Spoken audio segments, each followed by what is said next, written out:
Hello everyone, welcome back to the Tara IAS Academy. So before thinking about IAS, you have to think about the Tara. So think IAS, think Tara. And in this session, so ఈ రోజు మన సెషన్లో we are going to discuss about the essay. So ఈ రోజు మన schedule ప్రకారం ఉన్నటువంటి topic ఏంటమ్మా, that is the essay writing. Okay, so మనకు అభ్యాసన డైలీ మెయిన్స్ ఆన్సర్ రైటింగ్ సిరీస్లో ఓకే సాటర్డే మనం ఎస్ఐ టాపిక్ని పిక్ చేసుకోవడం జరిగింది. సో బిఫోర్ స్టార్టింగ్ ద ఎస్ఐని స్టార్ట్ చేసే ముందు ఒకసారి ఎస్ఐని ఎట్లా రాయాలి ఓకే అనే విషయం మీద మనం ఒక బ్రీఫ్గా ఇంట్రడక్షన్ అయితే చూద్దాం.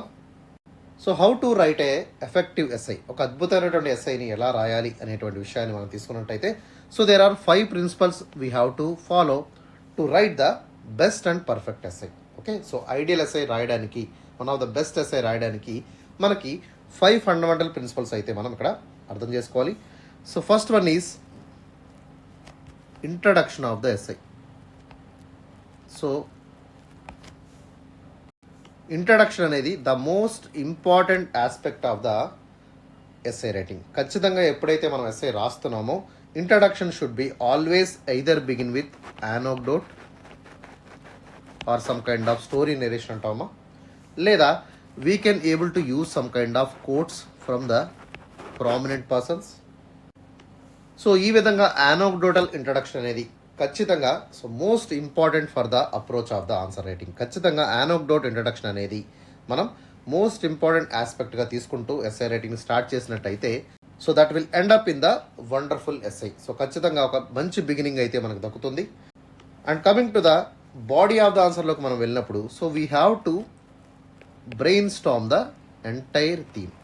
సో మొత్తం థీమ్ ఏదైతే ఉంటుందో ఓకే ఆ థీమ్ అంతా కూడా మనం వర్డ్ లిమిట్ని గుర్తుపెట్టుకొని okay so we have to bring the brain storming technique. So brainstorming technique అంటే ఏంటమ్మా, so we have to read the entire theme of the SI. దానిలో మనకి ఎట్లా మనం ఎస్ఐని ఫ్రేమ్ చేసుకోవాలి ఓకే, ఏ విధంగా దాని యొక్క కంటెంట్ అంతా కూడా మనం చూసుకోవాలి అనేటువంటి విషయం మీద ఓకే మనం క్లియర్ కట్గా ఒక అండర్స్టాండింగ్తో ఒక ప్రాపర్ ఎజెండాతో ఓకే బ్రెయిన్ స్టార్మింగ్ని మనం చేసినట్టయితే that will be a second successful step for the best essay అనమాట. Okay, so brainstorming technique is the second important aspect to write the body of the answer. Okay, and thirdly we have to read about the thesis of the statement. So స్టేట్మెంట్లో ఉన్నటువంటి keywords ఏవైతే ఉన్నాయో so keywords are very very important to frame the essay. So keywords అన్నిటినీ కూడా క్లోజ్గా మనం observe చేయాలి, అర్థమైందా. సో అదేవిధంగా we have to arrange them in a orderly fashion. Okay, so that will be third important step to write a effective essay అనమాట. Okay, that is the thesis framing అనమాట. ఓకేనా, thesis and keywords is are very very important for the essay answer writing. Okay, and fourth one is the effective essay generation through proper giving of examples. ఖచ్చితంగా ఉన్నటువంటి examples ఏవైతే ఉన్నాయో so examples కానివ్వండి, additional elements కానివ్వండి, additional వాల్యూస్ని ఏదైతే ఉందో దాన్ని మనం తప్పకుండా చేయాలి. So additional value is very very important and that will be very crucial for the quality of the essay. So essay యొక్క క్వాలిటీని ఫర్దర్గా ఇంప్రూవ్ చేయడానికి మనం వాల్యూ ఎడిషన్ అనేది ఓకే మనం ఖచ్చితంగా చేయాల్సి ఉంటుంది. That will the fourth step for the successful essay. And finally the last step will be the conclusion. So conclusion ఎప్పుడూ కూడా మనం ఎట్లా ఉండాలమ్మా, so conclusion should be always so it should return in a positive manner. ఖచ్చితంగా positive ఎలిమెంట్స్తో మనం end చేయాల్సి ఉంటుంది. And we have to give suggestions, ఖచ్చితంగా సజెషన్స్ ఇవ్వాలి. So that should be suggestion should be promising. So it should B positive, promising as well as progressive. Okay, so ఒక పాజిటివ్గా, ప్రామిసింగ్గా, ప్రోగ్రెసివ్గా మనం ఏం చేయాలి, ఎస్ఐని ఎండ్ చేయాలి. Okay, so these are the 5 elements which are very very important to make a effective essay for the UPSC examination. ఖచ్చితంగా ఈ points అన్నిటినీ కూడా ఎందుకు చెప్తున్నానంటే so before starting answer writing ఖచ్చితంగా మీరు జిఎస్ క్వశ్చన్స్ని ఎట్లా రాస్తున్నాము, ఆన్సర్ రైటింగ్ ఆఫ్ ఎస్ఐని ఎట్లా చేస్తున్నాము అనేటువంటి విషయం మీద క్లియర్ కట్ అండర్స్టాండింగ్ అయితే మీరు అలవర్చుకోవాలి. Okay, so this is the basic understanding regarding the essay. Now let us move to the topic of the day. ఈరోజు మన టాపిక్లోకి మనం వెళ్ళిపోతాం. ఓకే, సో ఈరోజు మన క్వశ్చన్ ఏంటమ్మా, the question is forest precede civilizations and deserts follow them. Okay, direct question ఇక్కడ ఇచ్చారు మనకి, ఎటువంటి ట్విస్ట్ అండ్ టర్న్స్ లేవు. Okay, we can answer it easily. Okay, ఒకసారి దీన్ని ఎలా అప్రోచ్ అవ్వాలి అనేటువంటి విషయాన్ని మనం చూద్దాం. సో ఈ క్వశ్చన్ని మనకి 2024 యూపీఎస్సీ ఎగ్జామ్లో ఇవ్వడం జరిగింది. ఓకే, సో దీన్ని ఎట్లా ట్యాకిల్ చేయాలి, ఏ విధంగా దీని యొక్క ఆన్సర్ని ఎఫెక్టివ్గా మనం రాయాలి అనేటువంటి విషయాన్ని ఇన్ డీటెయిల్గా మనం చూద్దాం. So before starting the answer discussion ఒకసారి అప్రోచ్ని మనం చూద్దాం. So we have to bring out the first and foremost important thing is the anecdote introduction. So మన యొక్క ఇంట్రడక్షన్ ఎట్లా ఉండాలమ్మా? సో రిగార్డింగ్ ద ఫారెస్ట్ గురించి మనం ఏదైనా సరే whatever you can take. So take some anecdote regarding the forest. Example మనకి Chipko moment గురించి మీరు తీసుకోవచ్చు, లేదా అపీకో మూమెంట్ గురించి మీరు తీసుకోవచ్చు, or any kind of conservation approach regarding the sacred groups ఏవైతే ఉన్నాయో వాటిని కూడా మీరు తీసుకున్న. ఎగ్జాంపుల్ మనకి సేక్రెడ్ గ్రూప్స్ ఆఫ్ మేఘాలయ గురించి మీరు ఇల్లస్ట్రేట్ చేస్తూ ఓకే ఒక అద్భుతమైనటువంటి ఇంట్రడక్షన్ని మీరు ఇక్కడ రాయొచ్చు. Okay, so this is the way you need to start your essay. Okay, and after writing the introduction so we have to come to the body. So body of the ఆన్సర్లోకి మీరు వచ్చేసేయాలి. And we need to start with the historical significance. So అసలు forest అనేవి ఎక్కడి నుంచి వచ్చాయి?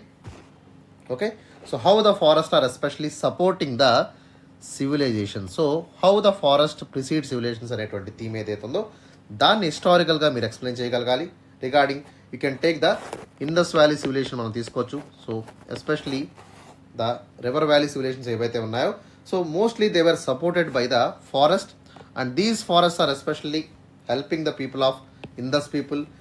అదేవిధంగా Nile నది పరిసర ప్రాంతాల్లో ఉన్నటువంటి ఈ యొక్క సివిలైజేషన్స్ ఏవైతే ఉన్నాయో so all these are getting resources and they can able to promote the civilization. So దీని ద్వారా ఏం చేశారమ్మా? అగ్రికల్చర్ స్టార్ట్ చేశారు, ట్రేడ్ రిలేటెడ్ యాక్టివిటీస్ మొదలుపెట్టారు.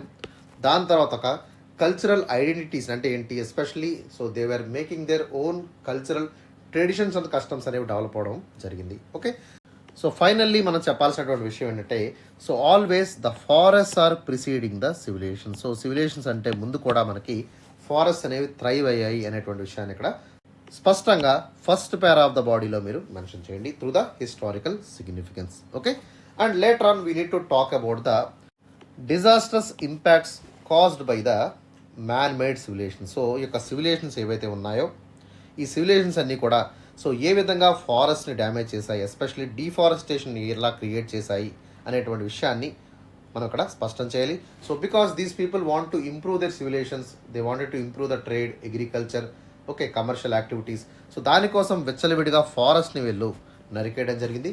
So this process is called as the deforestation. దీన్ని ఏమంటామా? డీఫారెస్టేషన్ ప్రాసెస్ అంటాము. So there will be numerous disasters and very very harmful effects are especially happening to the civilizations because of the cutting of the forest. Okay, ఒక deforestation effect వల్ల మనకేమవుతుంది? We are losing the soil, we are losing the forest, we are damaging the ecosystem and also the civilizations also will be in a devastated way. Okay, దీనివల్ల ఏమవుతుంది? సడన్గా disasters రావడం జరుగుతుంది, society మీద ఇది ఇంపాక్ట్ చూపిస్తుంది, సొసైటీ డిక్లైన్ అయినటువంటి పరిస్థితులు కూడా వెళ్ళిపోతుంది. ఓకే, సో దీని గురించి కూడా మీరు బ్రీఫ్గా మెన్షన్ చేయండి. Okay, and next one will be the economic role. ఖచ్చితంగా ఫారెస్ట్ యొక్క సిగ్నిఫికెన్స్ గురించి మనం చెప్పాలి. సో ఫారెస్ట్ అనేవి ఏ విధంగా మన యొక్క గ్రాస్ డొమెస్టిక్ ప్రోడక్ట్కి హెల్ప్ అవుతున్నాయి, ఏ విధంగా మన యొక్క నేషనల్ ఇన్కమ్కి అది ఒక యాడెడ్ పర్స్పెక్టివ్గా మారుతున్నాయి అనేటువంటి విషయాన్ని మనం చెప్పాలి. Okay, and how the forest are especially helping the industries to thrive by bringing the timber and also eco tourism. So forest plots ఏవైతే ఉన్నాయో సో వాటి వల్ల థ్రైవ్ అయ్యేటువంటి ఇండస్ట్రీస్ ఏవైతే ఉన్నాయో వాటిని మెన్షన్ చేయండి. Later on we need to have a note on eco tourism. ఖచ్చితంగా ఎకో టూరిజం అనేది సస్టైనబుల్ డెవలప్మెంట్ అనేది భాగంలో ఉంటుంది కాబట్టి ఖచ్చితంగా ఎకో టూరిజంని కూడా మీరు మెన్షన్ చేయండి. సస్టైనబుల్ ప్రాక్టీసెస్ ద్వారా మనం ఎకనామిక్ గ్రోత్ని ఇంప్రూవ్ చేయాల్సి ఉంటుంది, యాజ్ వెల్ యాజ్ ఎన్వైరన్మెంటల్ ప్రిజర్వేషన్ని కూడా మనం మెయింటైన్ చేయాలి. ఖచ్చితంగా we have to make the balance between the economy as well as the environment. Okay, so balance చేస్తూ మీరు ఎస్ఐని ఫర్దర్గా ప్రోగ్రెస్ చేయండి. Okay, and give some examples ఎక్కడెక్కడ ప్రొవైడ్ చేసినట్టయితే సో ఆన్సర్లో మీకు సాలిడారిటీ అనేది కనబడుతూ ఉంటుంది. Okay, and next one will be the political dimension. So especially ఈ యొక్క కొలోనియల్ ఎరా అంటే బ్రిటిష్ ఎరా దగ్గర నుంచి కానివ్వండి మోస్ట్లీ మనకి ఎక్స్ప్లాయిటేషన్ స్టార్ట్ అయింది. సో ఇండస్ట్రియల్ రెవల్యూషన్ అనేది మనకి 17th century నుంచి ఇంగ్లాండ్లో స్టార్ట్ అయినప్పటికీ కూడా but it has very very disasters impact on the India's forest resources. మన యొక్క ఫారెస్ట్ ఏరియా అంతా కూడా డ్యామేజ్ అవడానికి ఈ యొక్క ఇండస్ట్రియల్ రెవల్యూషన్ అనేది మేజర్ రీజన్గా మనం చెప్పొచ్చు. సో కొలోనియల్ ప్రాక్టీసెస్ ఏవైతే ఉన్నాయో so they were prioritising themself. Okay, so ఒక ఎక్స్ప్లాయిటేషన్ అనేది ఇక్కడ క్రియేట్ చేయడం ద్వారా మన ఫారెస్ట్ని ఫర్దర్గా లూట్ చేసుకున్నారు. So they exploited our forest resources. So forest resources కానివ్వండి, టింబర్ కానివ్వండి, ఓకే, అదేవిధంగా ఫారెస్ట్ ప్రొడ్యూస్ ఏవైతే ఉంటుందో వాటినన్నింటినీ కూడా కంప్లీట్గా వాళ్ళు సో ఎక్స్ప్లాయిట్ చేశారు. ఓకే, దీనివల్ల ఏమైందమ్మా, సో దీనివల్ల మన యొక్క ఫారెస్ట్ యొక్క యాకరేజ్ అంతా కూడా తగ్గిపోయింది, వైల్డ్ లైఫ్ స్ట్రింక్ అనేది జరిగింది, బయోడైవర్సిటీని మనం కోల్పోయాము. ఓకే, సో అదేవిధంగా న్యాచురల్ రిసోర్స్ ఏవైతే ఉన్నాయో ఇవన్నీ కూడా ఈవెన్గా డిస్ట్రిబ్యూట్ అవ్వడం వల్ల మనకి ఏమైంది, పవర్టీ కింద మనం వెళ్ళిపోవడం అయితే జరిగింది. సో పవర్టీలో మనం ఉండిపోవడానికి కారణం ఏంటమ్మా, so because of the colonial practices done by the British people. So ఇట్లా పొలిటికల్ డైమెన్షన్స్ కూడా మనం మెన్షన్ చేస్తూ సో ఇక ఫారెస్ట్ ఎక్స్ప్లాయిటేషన్ని రెడ్యూస్ చేయడానికి సో ఫారెస్ట్ రైట్స్ యాక్ట్ని ఏ విధంగా తీసుకొచ్చారు, సో దీనివల్ల ఎట్లాంటి బెనిఫిట్స్ జరిగినాయి అనేటువంటి విషయాన్ని పొలిటికల్ డైమెన్షన్స్లో మీరు బ్రీఫ్గా మెన్షన్ చేయండి. Okay, and provide some examples also. ఖచ్చితంగా కొన్ని ఎగ్జాంపుల్స్ మీరు మెన్షన్ చేయండి. ఫారెస్ట్ రైట్స్ యాక్ట్ని కూడా మీరు ఇక్కడ క్లియర్గా మెన్షన్ చేయండి. అదేవిధంగా బయోడైవర్సిటీ యాక్ట్ మనం మెన్షన్ చేయొచ్చు. Okay, 1972 act, wild life protection act ఏదైతే ఉందో దీన్ని కూడా మీరు మెన్షన్ చేస్తూ ఆన్సర్ని ఫర్దర్గా ఎన్హాన్స్ చేయండి. Okay, so after this we have to talk about the perspectives that are regarding the national wide. Okay, so national డెవలప్మెంట్కి ఓకే సో నేషనల్ వైడ్గా ఉన్నటువంటి ఫారెస్ట్ ఏరియాని ఏ విధంగా పెంచుకోవాలి అనేటువంటి ఇంపార్టెంట్ ప్రాక్టీసెస్ని మనం తీసుకొచ్చాము. సో ఎగ్జాంపుల్ గ్రీన్ ఇండియా మిషన్ని మనం ఇక్కడ మెన్షన్ చేయాల్సి ఉంటుంది. అదేవిధంగా so CAMPA, so compensatory afforestation management programme act అంటాం దీన్ని. సో ఈ యాక్ట్ ద్వారా కూడా మనం ఫారెస్ట్ కన్జర్వేషన్ని మనం ఇంప్రూవ్ చేసుకున్నాము. దాంతోపాటు క్లైమేట్ చేంజ్ మిటిగేషన్ స్ట్రాటజీస్ని కూడా మనం ఇంప్రూవ్ చేసినట్టయితే దీని ద్వారా సస్టైనబుల్ డెవలప్మెంట్ని మనం సాధించుకోగలుగుతాము. ఓకే, సో ఈ విధంగా నేషనల్ పాలసీస్ అన్నింటినీ కూడా మీరు బ్రీఫ్గా మెన్షన్ చేయండి విత్ సమ్ ఎగ్జాంపుల్స్. అండ్ దీంతోపాటు ట్రెడిషనల్గా ఉన్నటువంటి so afforestation strategies like secret గ్రూప్స్ని మనం తీసుకురావడం కానివ్వండి, ఇట్లాంటి ఇండిజినస్ ప్రాక్టీసెస్ ఎక్కడైతే జరుగుతున్నాయి లైక్ కాశీ ఏరియా తీసుకోండి, అదేవిధంగా జైన్ షా హిల్స్ తీసుకోండి, దాంతోపాటు మపూచే ట్రైబ్స్ ఏవైతే ఉన్నాయో. ఓకే, సో ఇట్లా వీళ్ళందరినీ కూడా మెన్షన్ చేస్తూ how these people are especially coexisting with the nature. So నేచర్తో ఎట్లా మమేకమై ఉన్నారు అనేటువంటి విషయాన్ని కూడా మీరు ఇక్కడ మెన్షన్ చేస్తూ సీక్రెట్ గ్రూప్స్ యొక్క ఇంపార్టెన్స్ని కూడా మీరు మెన్షన్ చేయండి. Okay, and finally we have to bring out the second keyword in the question. So క్వశ్చన్లో ఉన్నటువంటి సెకండ్ కీవర్డ్ ఏంటమ్మా, that is the desertification. So question ఏంటి, forest precede civilizations and deserts follow them. So ఖచ్చితంగా ఈ యొక్క ఫారెస్ట్ని మనం ఎప్పటికప్పుడు నరికేసామనుకోండి, deforestation మనం చేస్తున్నాం అనుకోండి, దీని ద్వారా ఏమవుతుంది, so land is slowly getting degraded. So land degradation అనేది స్టార్ట్ అవుతుంది. So this is the precursor for the desertification process. So ఎడారి కింద మారడానికి సో ల్యాండ్ డిగ్రేడేషన్ అనేది ఓకే డిఫారెస్టేషన్ అనేది ఫస్ట్ అండ్ ఫార్మోస్ట్ స్టెప్గా మనం చెప్తాము. ఓకే, సో డిఫారెస్టేషన్ ప్రాసెస్ అనేది ఇండియాలో ఎలా జరుగుతుంది, ఏ ప్రాంతాల్లో జరుగుతుంది, ఎస్పెషల్లీ మనకి థార్ డెజర్ట్ ఎడ్సెంట్ ఏరియాస్ అయినటువంటి పంజాబ్, హర్యానా ఏ విధంగా డెజర్ట్ కింద మారుతుంది, దాంతోపాటు ఆఫ్రికాలో ఉన్నటువంటి సాహెల్ రీజియన్ని కూడా మీరు ఎక్స్ప్లెయిన్ చేస్తూ సో దీని ద్వారా సోషియో ఎకనామిక్ ఇంపాక్ట్ ఎట్లా ఉంటుంది ఓకే అనేటువంటి విషయాన్ని కూడా మనం కంప్లీట్గా డిస్కస్ చేయాల్సి ఉంటుంది. Okay, so that is about the second part of the SI. Second part of the ఎస్ఐని కూడా మీరు సో ఓవరాల్గా థీమ్ని అంతా కూడా ఎక్స్ప్లెయిన్ చేస్తూ సో పాసిబుల్ కాన్సిక్వెన్సెస్ ఎట్లా ఉంటాయి, ఎకనామిక్ కాన్సిక్వెన్స్ ఏంటి, పొలిటికల్ కాన్సిక్వెన్స్ ఏంటి, ఓకే అదేవిధంగా సొసైటల్ కాన్సిక్వెన్స్ ఎట్లా ఉంటాయి అనేటువంటి విషయాన్ని కూడా మనం ఇక్కడ స్పష్టంగా మెన్షన్ చేయాలి. Okay, and finally the last part of the SI that will be the conclusion. So way forward అనేది మనం ఈ విధంగా ఇవ్వాలి. So what kind of sessions, what kind of initiatives that was started from our perspective. Okay, so మన India side నుంచి కానివ్వండి, national perspective తీసుకున్నా, international perspective తీసుకున్నా, సో ఎట్లాంటి ఇనిషియేటివ్స్తో మనం ముందుకు రావాలనేటువంటి సజెషన్స్ని కూడా మీరు ఇవ్వండి. ఎగ్జాంపుల్ మనకి అఫారెస్టేషన్ ప్రోగ్రామ్స్ని ఇక్కడ మెన్షన్ చేయండి, లైక్ కాంపా తీసుకోండి. అలాగే గ్రీన్ ఇండియా మిషన్ని మనం ఇక్కడ మెన్షన్ చేయాల్సి ఉంటుంది. అట్లాగే 2030 కల్లా so almost all 3% of the world's forest ఏరియాని ఇంక్రీజ్ చేయడానికి సో ఐక్యరాజ్య సమితిలో మనకి తీర్మానం జరిగింది. So there is a UN strategic plan for the forest by 2030. Okay, అదేవిధంగా యునైటెడ్ నేషన్స్ ఎన్వైర్న్మెంట్ ప్రోగ్రామ్ ద్వారా మనం అఫారెస్టేషన్ ప్రోగ్రామ్స్ మనం ఇంప్రూవ్ చేస్తున్నాము. దాంతోపాటు యుఎన్ఆర్ఈడిడి ప్రోగ్రామ్ కానివ్వండి లేదా యుఎన్ఆర్ఈడిడి ప్లస్ ప్రోగ్రామ్ ద్వారా మనం ఏం చేస్తున్నాం, so we are further improving the forest area and also we are promoting the afforestation programmes regarding the worldwide. ఓకే, ప్రపంచవ్యాప్తంగా మనం అఫారెస్టేషన్ ప్రోగ్రామ్స్ని ఈ విధంగా మనం ఇంప్రూవ్ చేస్తున్నాం. Okay, so this will be the way forward for this question. And finally కన్క్లూజన్లోకి వెళ్ళినట్టయితే ఖచ్చితంగా so forest should be maintain in a harmony. So ఖచ్చితంగా ఫారెస్ట్ అనేవి it is a symbolic signs for the life as well as sustainability. So ప్రతి ఒక్కరు కూడా స్వేచ్ఛగా జీవించాలి. ఓకే, సో ప్రకృతిలో ఉన్నటువంటి అన్ని వనరుల్ని కూడా మనం సో అనుభవించాలనుకున్నప్పుడు ఖచ్చితంగా ఫారెస్ట్ని మనం కన్జర్వ్ చేయాలి. So forest is especially it's a symbolic evidence of life as well as sustainability. So ఖచ్చితంగా ఫారెస్ట్ ప్రొటెక్షన్ అనేది it is very very crucial to achieve the sustainable development goals. So మనకు sustainable development goals అన్నింటినీ కూడా 2030 అంటే దాదాపుగా 17 goals ఏవైతే మనం అనుకున్నామో సో వాటినన్నింటినీ కూడా మనం అచీవ్ చేయాలనుకుంటే okay, so we have to improve the forest cover so that all the people will be living in a harmonious way. So ఖచ్చితంగా హార్మోనియస్ ఫ్యూచర్ అనేది మనకు కావాలనుకుంటే సో ఫారెస్ట్ని మనం చాలా జాగ్రత్తగా కాపాడుకుంటూ ముందుకు వెళ్ళాల్సినటువంటి అవసరం ఎంతైనా ఉంది. Okay, so finally I want to say వృక్షో రక్షితి రక్షిత అంటే ఏంటమ్మా, సో చెట్లని మనం ఖచ్చితంగా కాపాడినట్టయితే అవి మనల్ని కాపాడతాయనేటువంటి విషయాన్ని కూడా మనం ఇక్కడ క్లియర్ కట్గా అర్థం చేసుకోవాలి.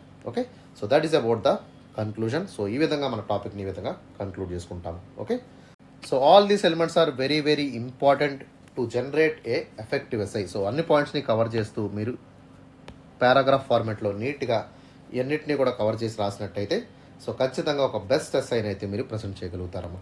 ఓకేనా, సో ఇంకా ఎవరైతే మన ఛానల్ సబ్స్క్రైబ్ చేసుకోలేదో వెంటనే యూట్యూబ్లోకి వెళ్ళి మన తారాయ ఛానల్ని వెంటనే సబ్స్క్రైబ్ చేసుకోండి. అక్కడ ఉన్నటువంటి బెల్ ఐకాన్ని కూడా మీరు క్లిక్ చేసినట్టయితే సో ప్రతిరోజు కూడా మీకు notifications లభ్యమవుతాయి.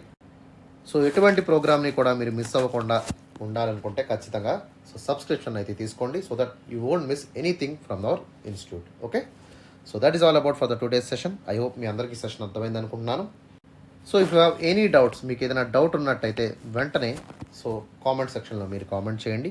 Okay, and kindly refer the answer. So model answer ఏదైతే మనం ప్రొవైడ్ చేస్తున్నామో సో దాన్ని కూడా ఒకసారి రిఫర్ చేసినట్టయితే ఫర్దర్గా ఈ యొక్క ఎస్ఐ ఆన్సర్ ఎన్రిచ్మెంట్ అనేది మీకు ఈజీగా జరుగుతుందమ్మా. Okay, so that's all for today. Have a great day.